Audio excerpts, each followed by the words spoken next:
ये सुरछी डोला से उतर क्यों नहीं रही है?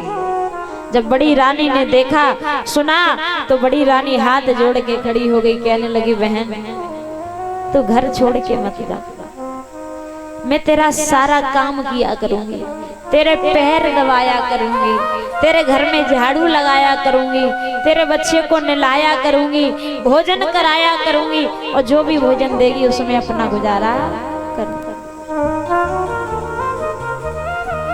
सुरुचि कहने लगी तुम्हें मेरी छत पर खड़े होकर के दोपहरी में काग बिड़ारने होंगे,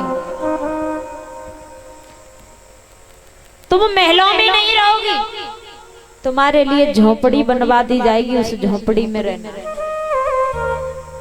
जितना भी भोजन पानी मिले उतने में गुजर करनी है। और याद रहे कि तुम अपने पति से कभी नहीं मिलोगी। परीक्षित महाराज, एक पत्नी के लिए सबसे बड़ी जेल होती है, सबसे बड़ी सजा होती है कि वो अपने पति का चेहरा ना देखे, सबसे बड़ी। मैया सुनीति तो वो भी करने के लिए तैयार हो गई। किसके कारण? एक संतान के कारण, एक बच्चे के कारण। मैया सुनीति राजा उत्तानपाद से कहने लगे महाराज आप चिंता ना करो, कभी दुख होता है जीवन में तो कभी सुख होता है, और आज दुख है तो कल सुख भी आएगा। कि समय समय की बात और समय ऊपर खे ज्ञानी, और समय पे पड़ती धूप और समय पे बरसे पानी, सब समय समय की बात है। एक समय वो होता है कि हमारे पास में अरबों खरबों की संपत्ति होती है, और एक समय वो होता है कि खाने के लिए अन्न भी नहीं होता।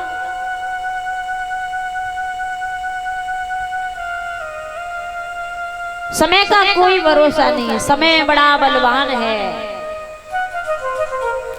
जब किसी की मृत्यु हो जाए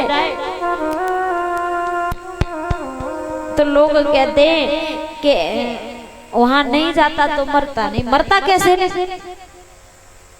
कहते हैं कि मौत समय पर निश्चित है, वो उसी समय पर आएगी।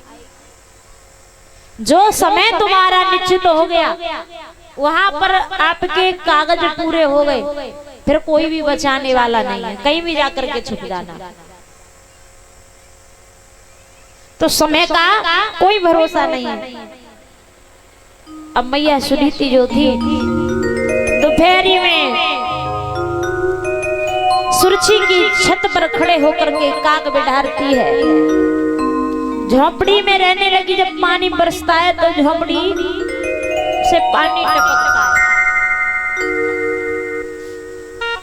है, सूखी रोटियां खा करके गुजर चलाने लगी।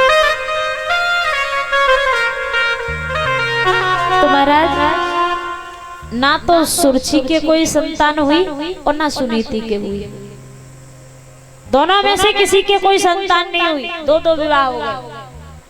तो आइए सभी लोग भक्ति भाव के साथ में एक भजन बोले, फिर आगे की कथा सभी लोग बोलेंगे।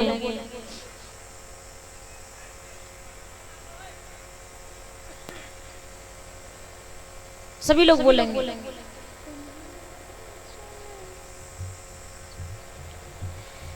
कन्हैया चले आना कि जीना